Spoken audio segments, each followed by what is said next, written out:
Bien, estamos listos para continuar y para presentar al siguiente orador. Es ingeniero industrial con 5 años de experiencia en el área de supply chain, orientado a resultados con experiencia, trabajando tanto en multinacionales como pymes en pleno crecimiento, buscando siempre plantear objetivos que cumplir a partir de la experiencia, actitud y mejorar. Obviamente continuando como filosofía fundamental para llevar adelante y superar cualquier desafío. Lo recibimos por teleconferencia al señor Lucas Giorgetti. Los aplausos. A ver, Lucas, si nos... Ahí está, proyectado en pantalla. ¿Lo escuchás? ¿Nos recibís bien, Lucas? ¿Me escuchan? A ver, intentamos nuevamente. Bienvenido a Corrientes. ¿Sí? ¿Me escuchan? Un poco cortado, Lucas. ¿Vos nos recibís bien? ¿Me escuchan ahí o no? A ver. Ahí estoy. Sí. ¿Estás congelado nada más? Dame un segundo, voy a pasar a... Un segundo. ¿Me escuchan ahí? Escuchar perfecto. Te congelás un poco nada más en pantalla. A ver, voy a Ahí está. cambiar el Wi-Fi. A ver si... Eso porque no estás conectado al de Telco. Claro. Igual te bancamos. Los chicos recién ingresaron al auditorio nuevamente, acabaron de almorzar. La modorra que deben tener los chicos. Le va a agarrar ahora, se van a bajar un poquito, se van a relajar.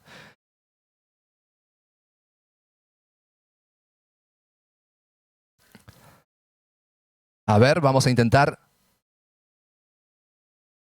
sacarte nuevamente.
Hola, hola. Ahí te escuchamos, te recibimos. A ver, nuevamente, Ahora bien. sí, Bien, perfecto. bien. Perdón, Quedaste ahí... congelado. ¿Sabés la selfie que nos tomamos cuando quedaste congelado? Divino. Espero haber quedado con una cara linda, pero bueno, no pasa eso siempre seguido. Genio, Estoy bienvenido a ahí... Corrientes. Te escucha todo el auditorio. Perfecto. Bueno, buenos días a todos. Mi nombre es Lucas Giorgetti. Yo un poco me presentaron, no puedo escuchar la presentación, pero bueno, ahora voy a compartir pantalla. Ahí me confirmarán si pueden ver. Segundo.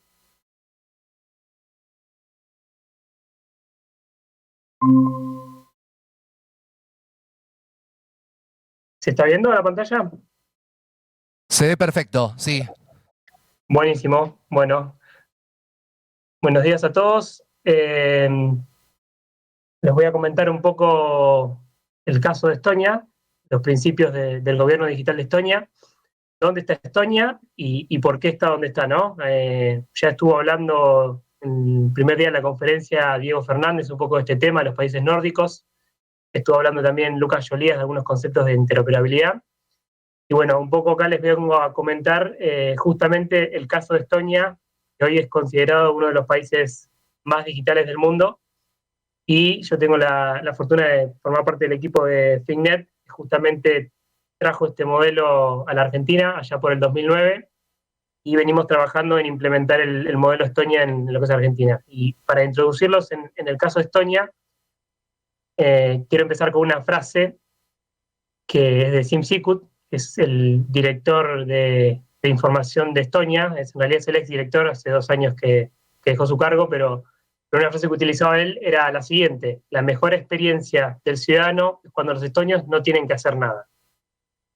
Es una frase del gobierno de Estonia y que voy a acompañar con algunas imágenes que también tomé prestadas del gobierno de Estonia, que nos muestran a un ciudadano en una reposera libre de trámites, es decir, descansando, haciendo uso de su tiempo como más le plazca, ¿no? Y esto tiene que ver un poco con el paradigma que siguió el modelo Estonia, y tiene que ver un poco con el paradigma que acá Estonia llama el gobierno invisible. A veces por ahí choca el concepto de gobierno invisible, un gobierno ausente que no está, pero es todo lo contrario, es un gobierno que es presente, que está proactivo y que responde a las necesidades de la ciudadanía, ¿no? Y un poco yendo al caso de Estonia, para que se den una idea, esta es otra imagen también que tomé prestada del gobierno de Estonia. Hoy en Estonia el 99% de los trámites se pueden hacer de manera digital o remota, es decir, no necesito acercarme a ninguna oficina, ¿no? En cómo está esta imagen donde el único trámite que hoy requiere hacerse de manera física en oficina es casarse o divorciarse o vender una propiedad. Esta es una imagen que ya tiene 2 años, quedó desactualizada. Después, con el tema de la pandemia, lo que es vender una propiedad ya se puede hacer de manera remota y digital, ¿no? Para que dimensionemos que hoy Estonia, digamos, el único trámite que hay que hacer de manera presencial, que por ahí es una cuestión de tradición, es casarse o divorciarse. Es un poco el paradigma que vamos a abordar del modelo Estonia y cómo es que llegaron a este estadio, ¿no? Y luego vamos a avanzar un poco en el gobierno digital o el gobierno que llevamos a cabo en el resto de los países del mundo, la mayoría, que fue este gobierno de, como ven en la imagen, el gobierno de los ciudadanos haciendo fila de manera física a pasar a los ciudadanos haciendo fila de manera digital. Tenemos acá a la persona que quiere golpear la computadora porque justamente se la pasa entrando de un portal a otro, bajando documentación, adjuntando documentación, y tiene que ver justamente con este concepto, que lo que hicimos fue pasar de mantener, digamos, el paradigma y pasamos de las colas físicas a las colas virtuales. Y llegamos al punto de tener que hacer fila de manera virtual. Esto a muchos en la pandemia le ha pasado, esto de usted está en el puesto número que le queda menos de 1 minuto para ser atendido, y llegamos a lo que son las filas de manera virtual, ¿no? Y esto tiene que ver un poco con el paradigma que se aborda en lo que es la transformación digital, ¿no? El gobierno digital lo que hizo en la mayoría del mundo es pasar del ciudadano haciendo trámites de manera física a ciudadano haciendo trámites en la web. Esto tiene que ver justamente con indicadores que se manejan en el gobierno digital, que son cantidad de trámites digitalizados, tiempo ahorrado por digitalizar. Eso tiene que ver con portales que dicen, tengo 1.500 trámites digitalizados. Entonces los indicadores se basan en ese tipo de directrices, ¿no? Y este es un poco el camino que sigue el gobierno digital, que es seguramente el ciudadano haciendo trámites en la web, que tiene que ver con, voy a tomar estos 4 pasos y mencionar ejemplos concretos para que los podamos entender de mejor manera, ¿no? El primer punto fue digitalizar los procesos internos, que herramienta que deben conocer varios, que puede ser el GDE, es un ejemplo claro de digitalizar procesos internos. El segundo punto, digitalizar la relación Estado-ciudadano.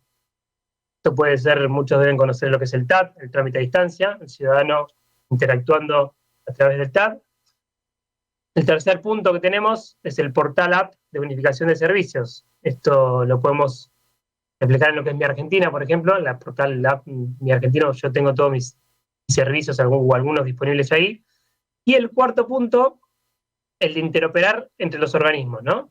Este es un poco el paradigma del ciudadano haciendo trámites en la web y los pasos los cuales fuimos avanzando en la Argentina y en la mayoría de los países del mundo, que no quiere decir que está mal, son herramientas muy útiles, el GDE, Mi Argentina, pero tiene que ver un poco con el enfoque que se le da y el orden en el cual se abordaron estas herramientas, ¿no?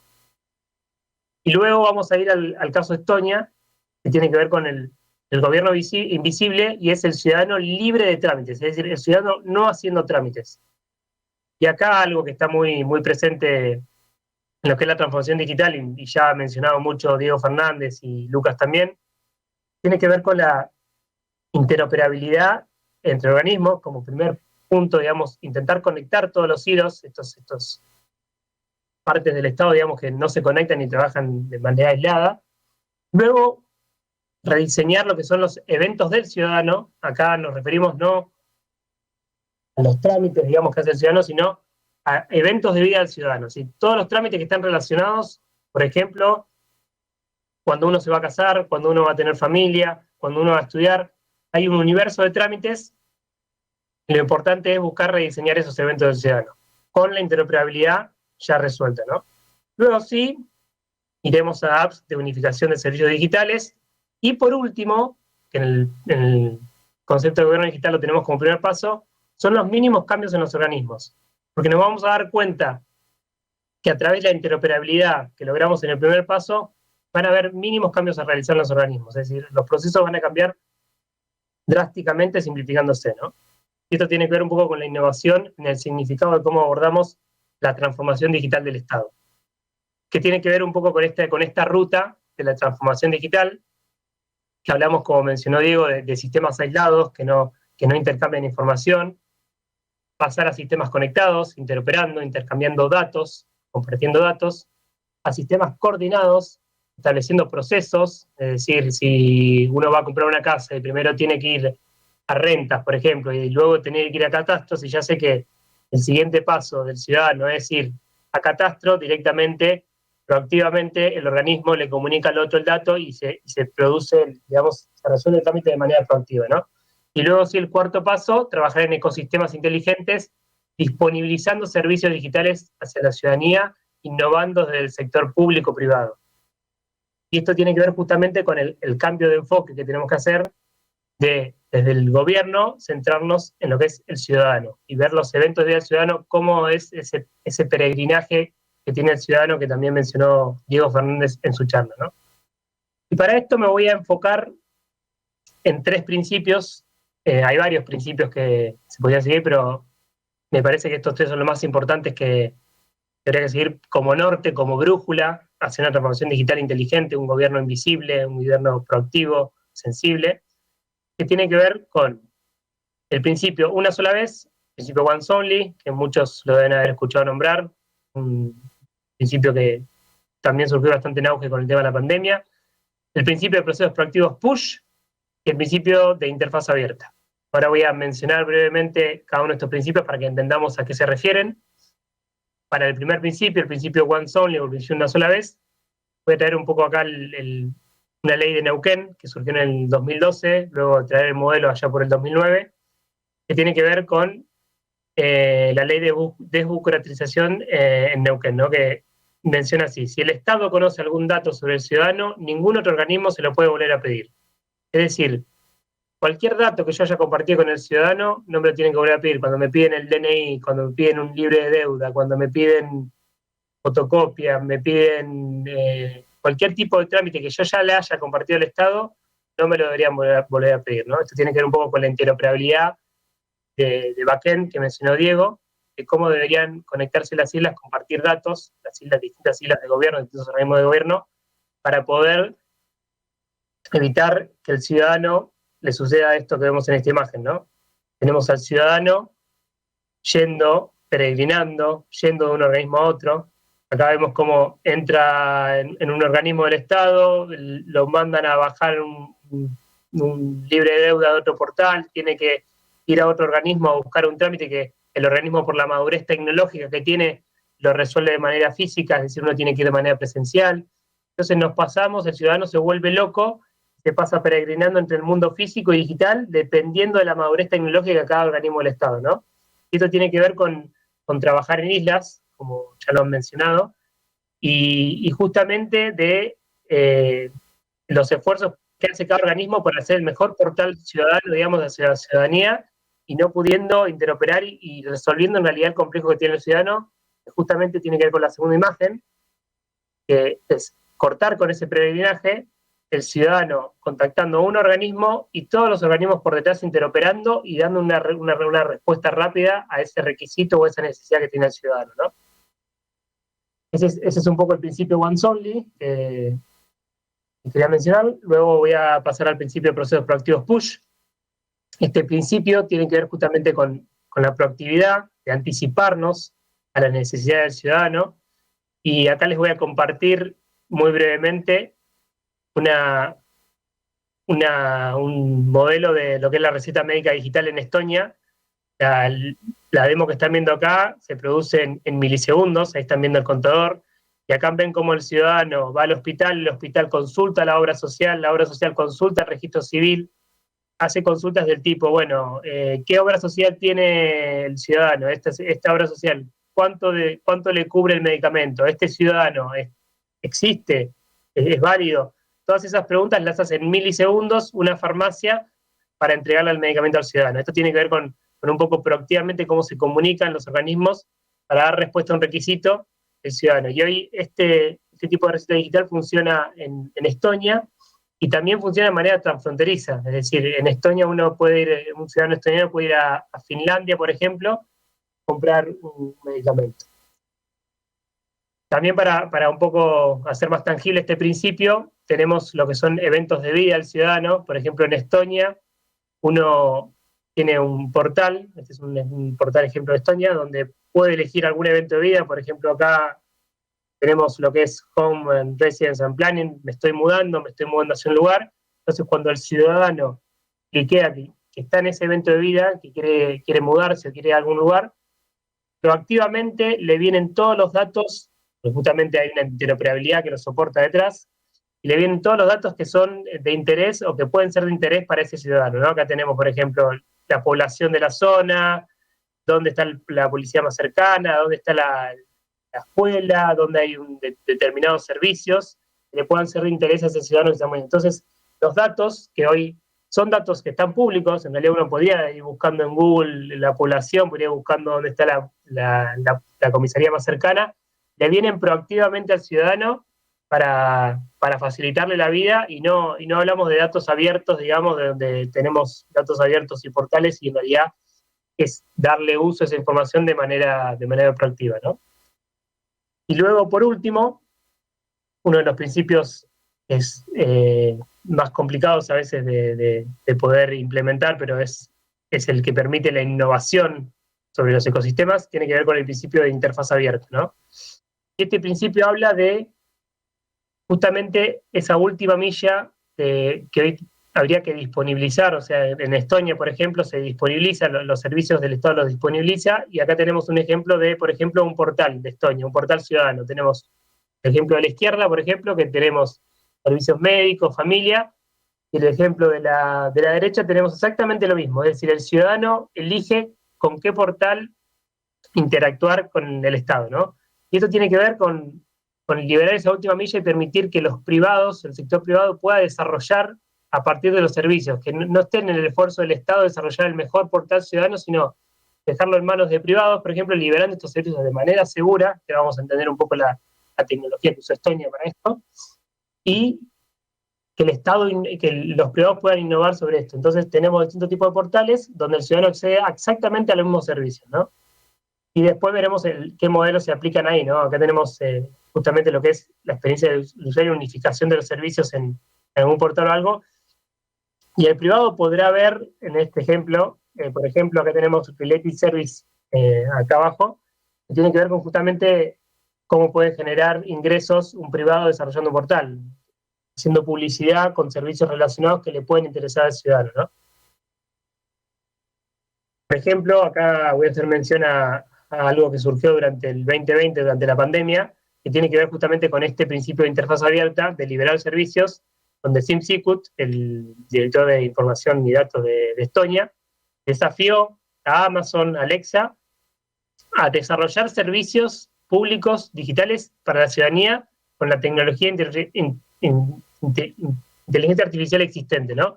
Esto tiene que ver con utilizar a Siri, Alexa o cualquier tipo de inteligencia artificial de teléfonos para que le dé respuesta al ciudadano integrando los servicios del Estado. Hoy, por ejemplo, en Estonia uno le podría hablar a Alexa y decir: Alexa, preciso hacer este trámite o necesito hacer la gestión, y Alexa, interoperando con los servicios que se le disponibilizaron a la tecnología, digamos, le responde al ciudadano y le resuelve la necesidad o el trámite que está sacando, ¿no?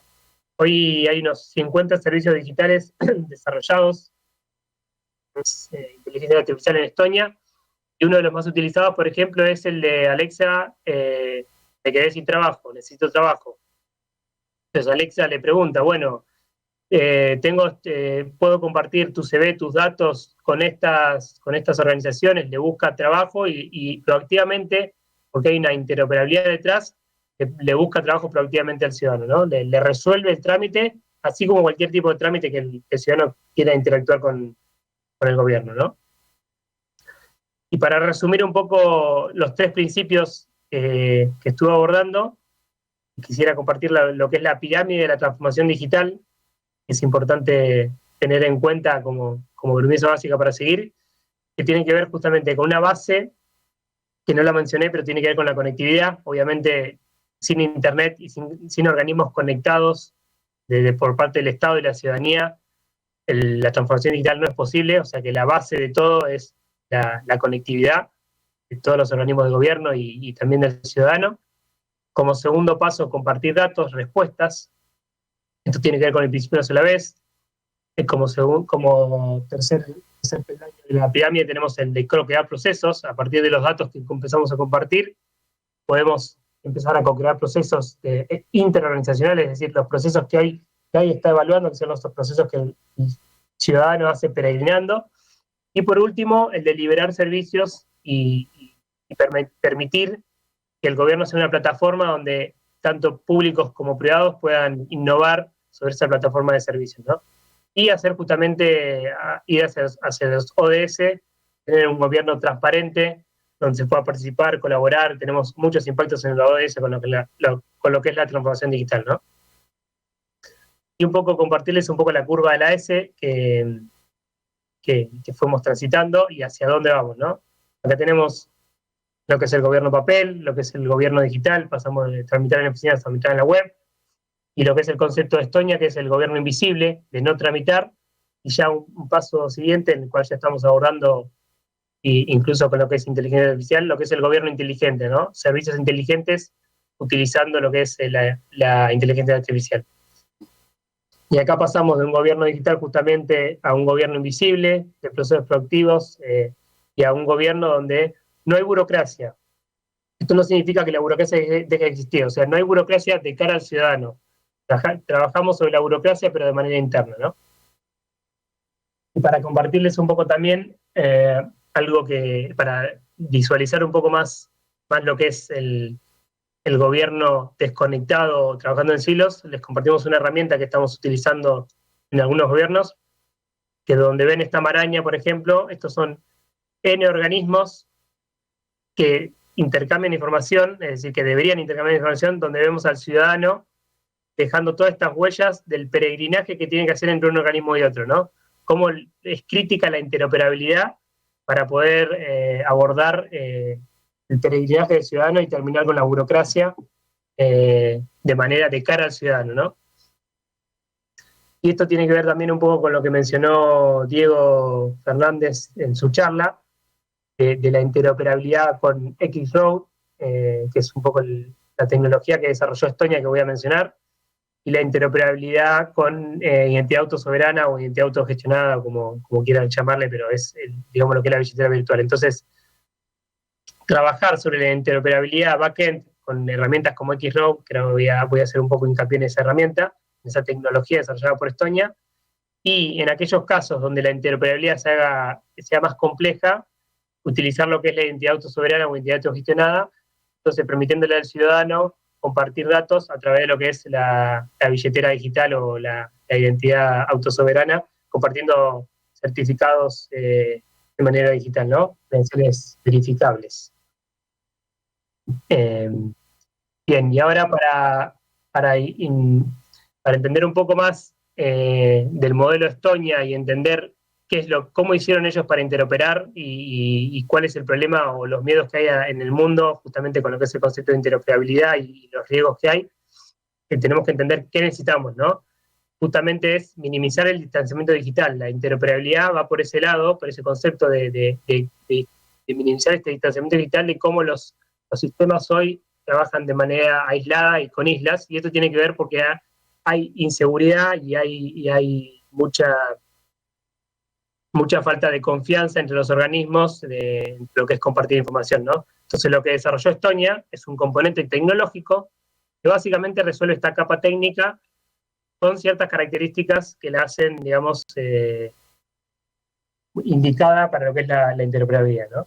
Que tiene que ver justamente con la identidad digital. Acá vemos los 5 pilares: la identidad digital de los sistemas, hablamos de la identidad digital de un organismo. Luego hablamos de la seguridad en el intercambio de datos. Esto tiene que ver con ciertas características que tiene el XROW, que es hashear, encriptar el dato, generar un timestamp. Luego utilizar protocolos universales de interoperabilidad. Luego respetar los GDPRs, que vamos a ver que el XROW lo respeta por diseño. Y también lo que es la verificabilidad de la documentación legal, ¿no? Básicamente lo que hizo Estonia fue trabajar lo que es un entorno inseguro como lo que es Internet. Es un entorno donde hoy tenemos N sistemas intentando interoperar, acá vemos un poco el diagrama, a pasar a un sistema interconectado donde cada actor se conecta con esta pieza tecnológica, que vamos a hacer el ejemplo, es como un Telegram. Uno se baja el Telegram y comparte datos de manera segura, encriptada, entre los N organismos de un ecosistema, ¿no? Esto es lo que le da seguridad. Y para un poco hacer la analogía, un poco lo que hizo Estonia es crear ese contenedor digital, que la globalización, el contenedor fue un invento que permitió la globalización y llevar paquetes de un lado a otro. Bueno, lo que hizo Estonia fue un poco crear este contenedor digital, que justamente lo que hace es compartir información o datos, cualquier tipo de información que quiere compartir de un punto A a un punto B, de manera segura, encriptada, hasheada, y que me permite la verificabilidad, ¿no? Tiene que ver con la arquitectura que maneja el modelo Estonia, que es una arquitectura descentralizada, donde cada organismo es dueño de sus datos, administrador de sus datos, y los comparte peer-to-peer, ¿no? Es un modelo descentralizado que permite tener justamente ciertas bondades que tiene trabajar de manera descentralizada con los datos, que los datos se mantienen actualizados, vienen de la fuente auténtica, la fuente originaria de ese dato, de manera que los datos con los cuales estamos trabajando son lo más actualizables posibles y no tienen tanto error, ¿no? De esto de andar copiando bases de datos, teniendo datos desactualizados de otros organismos, descentralizar la información, ¿no? Estonia trabaja con una arquitectura distribuida donde tenemos un servidor de seguridad en cada nodo, de cada organismo se instala un servidor de seguridad, y luego tenemos un servidor central, que básicamente lo que provee ese servidor central son los certificados, digamos, digitales, como lo que es la firma digital, hacia los organismos. Luego lo que es un servidor de confianza dentro de esta estructura central, está un servidor de confianza donde tenemos el sellado de tiempos, es decir, cada paquete de datos va sellado, firmado digitalmente y encriptado, y es lo que le permite dar seguridad y no repudio al intercambio de datos entre organismos, ¿no? Para que se dé una idea, la infraestructura a nivel requisitos técnicos no requiere básicamente recursos, es decir, uno piensa en servidores y el servidor central, pero un servidor de seguridad se ha hecho el modelo en Neuquén, lo instalamos en una Raspberry y un proveedor de ISP lo ofrece. Por ejemplo, hoy un estudio contable, un abogado, una farmacia podría tener XROW y compartir datos de manera segura, tener el mismo nivel de seguridad que tiene el gobierno central, digamos, o cualquier organismo de gobierno, ¿no?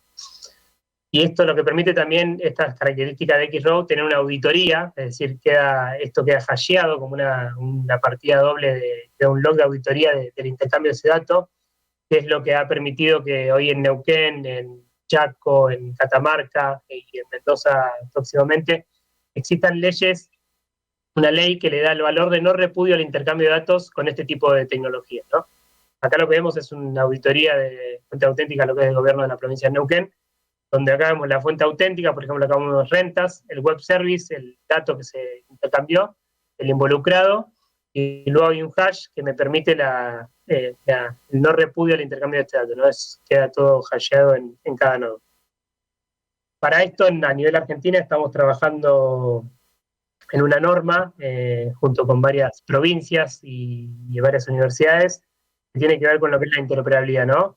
Estamos trabajando con el marco de interoperabilidad europeo como base, donde tenemos lo que es la dimensión técnica, que justamente no se menciona en la norma del XROW, sino una tecnología con características similares a XROW, justamente tenemos que establecer la neutralidad tecnológica. Luego lo que es la base semántica, respetar los estándares semánticos, el idioma que deberían hablar, digamos, en las semánticas, el HB7, por ejemplo, para salud, tenemos de banca, tenemos de lo que es exportación, o sea, cada semántica debería ser respetada para poder interpretar de manera más llana, ¿no? Luego está lo organizacional, que tiene que ver un poco con estos paradigmas de lo que son datos, procesos y servicios, cómo trabajar organizacionalmente para la transformación digital. Luego lo que es la dimensión político-legal, ¿no? Que tiene que ver un poco con las leyes que hoy existen de firma digital, de burocratización que es compartido en Neuquén. Está la ley del ecosistema de integrabilidad digital neuquino, que tiene que ver un poco con esta validez de no repudio en el intercambio de datos con este tipo de tecnología, ¿no? Y un poco para cerrar y comentarles un poco el estadio actual de la Argentina, en lo que es ecosistemas basados en Estonia con esta tecnología. Hoy está funcionando un ecosistema en Neuquén, comenzó en el 2009, con un clon, porque el XROW no era libre. Hoy el XROW es un software libre que está mantenido por Estonia, Finlandia, Islandia, por varios países, y de hecho fue declarado un bien público digital por la ONU, o sea, por el valor que tiene en lo que genera en la transformación digital, ¿no? Y acá tenemos las provincias que están hoy en día operando con ecosistemas XROW, Neuquén, tenemos a Chaco, tenemos a Catamarca, y estamos en Mendoza cerrando un proyecto, y en Cava también se está implementando este modelo. Esto lo que nos permite en el día de mañana es que muchas provincias más se sumen y que cada ecosistema, porque una característica que tiene el XROW es que los ecosistemas se pueden federar, ¿no? Que cada provincia tenga su ecosistema y puedan intercambiar datos entre provincias de manera segura y poder, digamos, potenciar un poco lo que es el ecosistema y trabajar de manera ecosistémica, ¿no? También un poco hay varios países de Latinoamérica que están utilizando esta tecnología. Está Colombia, está El Salvador, está México, hay algunas ciudades de Brasil. En México, Brasil son ciudades en particular, municipios. Tenemos también en Panamá y Costa Rica y República Dominicana que están evaluando pliegos a nivel BIP para implementar esta tecnología.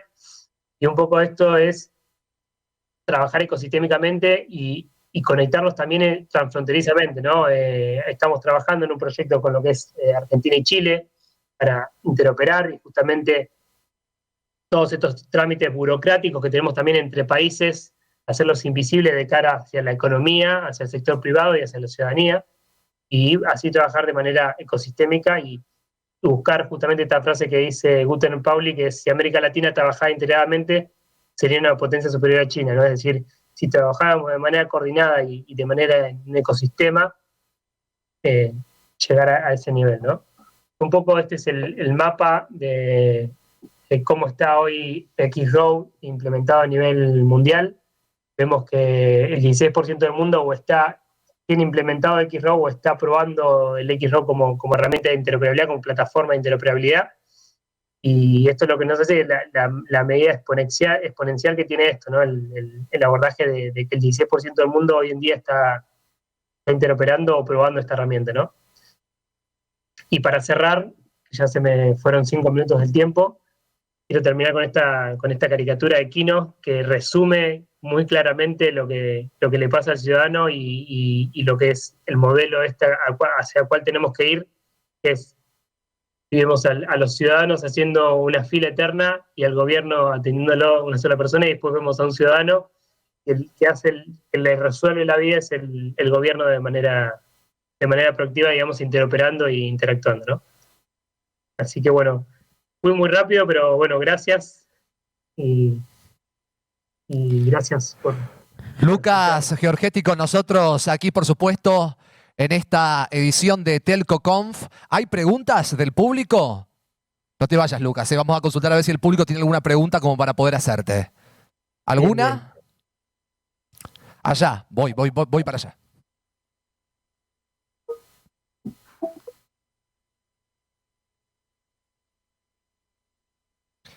La próxima pedimos un asistente, ¿eh? Claro.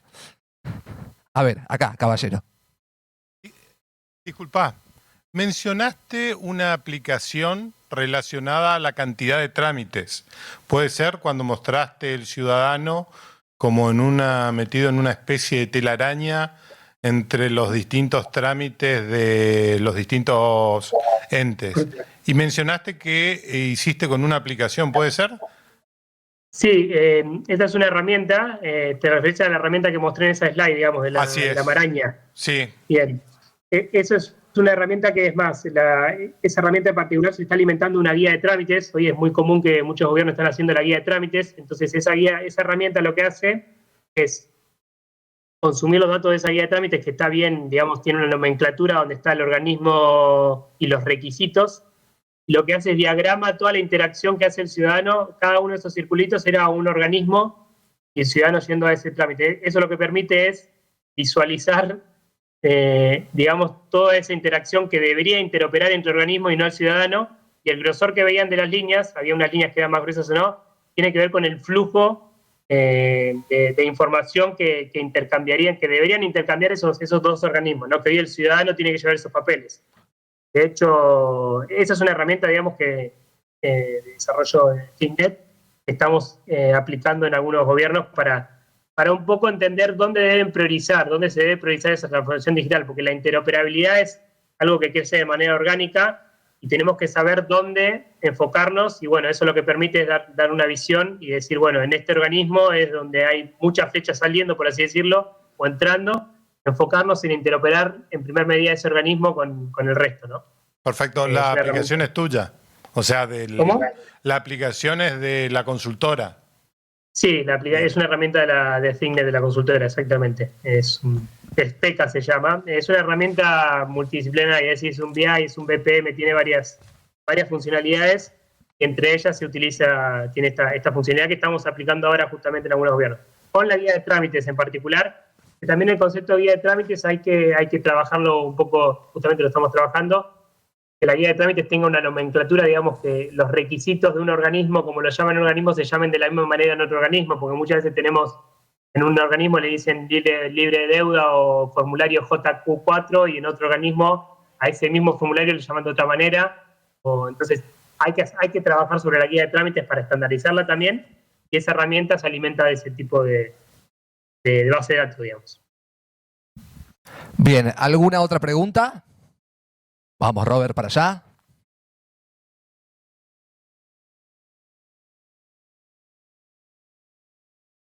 Una consulta. Vi que la provincia del Chaco implementa algo de lo que vos estabas hablando. La pregunta es, ¿tuvieron que aprobar una ley previamente antes de aplicar todo el sistema o aplicaron el sistema y sobre la marcha aprobaron la legislación? Porque a veces primero el huevo, después la gallina o viceversa, diríamos, ¿no? Se trabaja, cuando implementamos los ecosistemas, trabajamos en paralelo varios ejes que tienen que ver con el eje legal, que es el que mencionaste vos, el eje tecnológico de implementar la herramienta, el eje de caso de uso, que justamente abordamos un primer caso de uso, digamos, o 3 o 4 casos de uso para implementar la herramienta, pero se trabajan de manera en paralela. De hecho, en Chaco se sacó un decreto reglamentario y también... pero se instalaron los servidores, y una vez que se llevó a cabo el piloto, por así decirlo, que se hizo con un trámite de créditos de la vivienda para los que son empleados del Estado, justamente se trabajó sobre lo normativo para que el ciudadano dé el consentimiento de que, por ejemplo, voy a sacar un crédito al organismo, diga, ¿me das autorización para consultar a todos estos organismos? ¿Me das conformidad? Porque voy a sacar todos estos datos que te lo estaba pidiendo a vos, hoy se los voy a consultar a otros organismos del Estado. Y se tienen que ir de la mano, digamos, en paralelo, pero fueron ejes en paralelo trabajados. Bien, perfecto. ¿Alguna otra pregunta? Allá, en la punta. Bien, ¿eh? Con la actividad física. Lo que no hice de running ayer, hago footing acá. Hola Lucas, escucha, el tema de seguridad es algo parecido al blockchain, creo que comentaste, o a qué nivel, digamos, estaría esa seguridad. No es blockchain, cuando se desarrolló esto. Perdón, ¿te interrumpí? No, para nada. Bien. No es blockchain, pero es el blockchain, porque cuando esto lo desarrolló en el 2001, blockchain no existía. Pero justamente acá lo que tenemos son cada nodo, es decir, esa arquitectura que es peer-to-peer, cada nodo le queda un log, un hash, que que se enlaza con la siguiente comunicación del otro nodo, así que es un registro de partida doble entre los organismos, donde en un organismo queda que yo te compartí la información y el otro que lo recibí, y eso se va hallando con todas las comunicaciones entre todos los organismos. Si yo quiero modificar un log, salta, porque justamente ese log está replicado en un hash que está en todos los nodos del ecosistema XRow, ¿no? Es como una blockchain cerrada, por así decirlo, interna, ¿no? Del ecosistema. Pero no es blockchain. Pero sí, es símil blockchain, podríamos decir, por la mecánica, cómo funciona.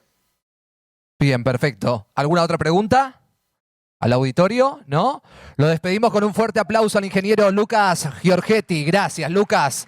Corrientes, acá te aplaude. Muchas gracias por tu participación. Un placer. Muchas gracias a todos y nos estamos viendo. Ya estuve por ahí, pero bueno, no tuve la oportunidad de hacerlo presencial. Te esperamos pronto que vengas. Gracias. Abrazo gigante, ahí estamos. Abrazo, chao, chao.